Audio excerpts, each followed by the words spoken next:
छत्तीसगढ़ के एक छोटे से गांव में आरव नाम का एक बालक रहता था। उसका परिवार बेहद गरीब था। उसके पिता मजदूरी करते थे और माँ खेतों में काम करती थी। घर में कुल 4 सदस्य थे। माता, पिता, आरव और उसकी छोटी बहन सिया। गरीबी इतनी थी कि कभी कभी घर में 2 वक्त का खाना भी मुश्किल से नसीब होता था। गांव में एक छोटा सा सरकारी स्कूल था, जहां आरव रोज नंगे पांव चलकर जाता था। उसके पास किताबें कम थीं, यूनिफॉर्म फटी हुई थी, लेकिन आंखों में सपने बड़े थे।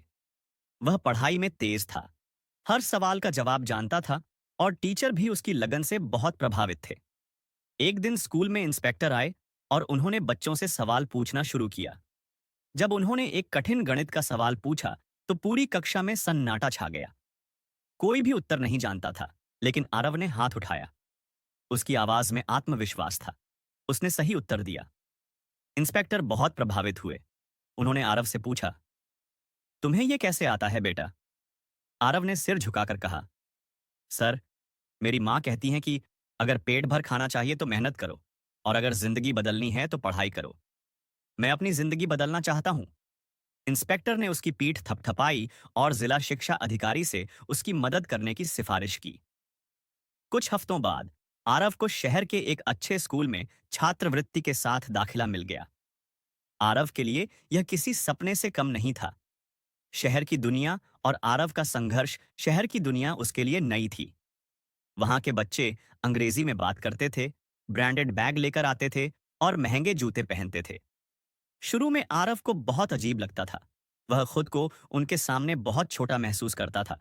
लेकिन उसने खुद से एक वादा किया, मैं भी सबसे अच्छा छात्र बनूंगा, दिखावे से नहीं, मेहनत और ज्ञान से। आरव ने दिन रात एक कर दिए। स्कूल के बाद वह लाइब्रेरी जाता, वहां घंटों बैठकर किताबें पढ़ता। जब बाकी बच्चे छुट्टियों में घूमने जाते, तब वह पुराने कंप्यूटर पर नए नए विषय सीखता। कभी कभी उसे भूखा भी सोना पड़ता, लेकिन वह नहीं टूटा। धीरे धीरे उसकी मेहनत रंग लाने लगी। उसने विज्ञान ओलंपियाड में पहला स्थान प्राप्त किया, भाषण प्रतियोगिता जीती और स्कूल में टॉप किया।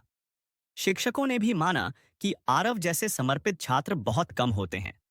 12वीं की पढ़ाई पूरी करने के बाद आरव ने देश की सबसे बड़ी यूनिवर्सिटी में स्कॉलरशिप पाकर दाखिला लिया।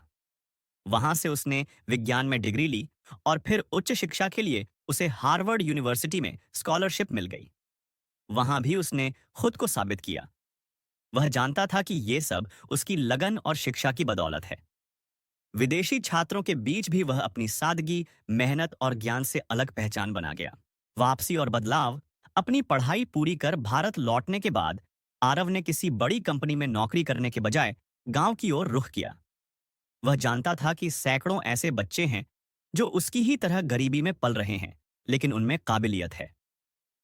उसने एक एनजीओ शुरू किया, ज्ञानदीप, जो गरीब और ग्रामीण बच्चों को मुफ्त शिक्षा, डिजिटल लर्निंग और करियर मार्गदर्शन देता है। वह खुद गांव-गांव जाकर बच्चों से मिलता, उन्हें प्रोत्साहित करता और कहता, मैं तुम्हारा भविष्य देखता हूं। तुम में वही चमक है जो कभी मेरी आंखों में थी। बस शिक्षा को अपना साथी बना लो, फिर देखो दुनिया कैसे बदलती है। अपने पुराने स्कूल में वापसी। एक दिन वह अपने पुराने गांव के उसी स्कूल में पहुंचा जहां वह कभी नंगे पांव पढ़ने जाता था। आज उसके पैरों में चमकते जूते थे, लेकिन दिल वैसा ही था। बच्चों से मिलकर वह भावुक हो गया। शिक्षक भी गर्व से उसकी ओर देख रहे थे।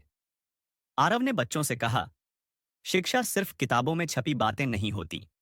यह वो ताकत है जो अंधेरे में दिया बनती है, जो गरीब को राजा बना सकती है और जो सपनों को हकीकत में बदल सकती है। मैंने गरीबी देखी है, भूख देखी है, ताने सुने हैं, लेकिन हार नहीं मानी, क्योंकि मुझे यकीन था शिक्षा ही मेरी सबसे बड़ी ताकत है। बच्चे तालियां बजा रहे थे और उनके दिलों में भी उम्मीद की चिंगारी जल चुकी थी। आरव अब सिर्फ एक व्यक्ति नहीं था, वह एक मिसाल था, एक प्रेरणा और एक जीती जागती कहानी कि कैसे शिक्षा से जीवन बदला जा सकता है। कहानी से मिलने वाला संदेश। शिक्षा किसी भी परिस्थिति को बदलने की सबसे बड़ी ताकत है। गरीबी, संसाधनों की कमी या सामाजिक भेदभाव कुछ भी शिक्षा के सामने टिक नहीं सकता। अगर इंसान ठान ले कि उसे सीखना है, आगे बढ़ना है, तो दुनिया की कोई भी ताकत उसे रोक नहीं सकती। शिक्षा को बोझ नहीं, वरदान समझो। यह सबसे सच्चा मित्र और सबसे बड़ा हथियार है। अपने बच्चों को शिक्षित करना सबसे बड़ा उपकार है। ऐसी और भी मोटिवेशनल स्टोरी के लिए चैनल को सब्सक्राइब एंड वीडियो को लाइक करें।